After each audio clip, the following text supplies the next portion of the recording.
Здравствуйте, дорогие подписчики и гости моего канала. Продолжаем тему числительные. Сегодня у нас дробные числительные.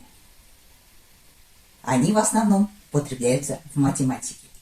Когда мы читаем дробные числительные, сначала читаем знаменатель. К знаменателю добавляем окончание исходного падежа. Потом читаем числитель.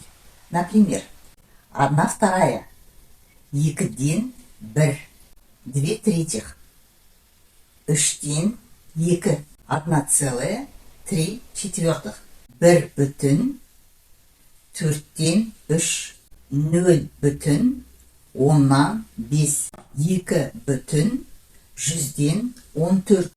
А в разговорной речи дробное числительное 1/2 заменяем словом жарты, который переводится половина. А если мы просим половину, мы говорим жартысын берші. Дай, пожалуйста, половинку. Жартысын алайын. Давайте я возьму половину.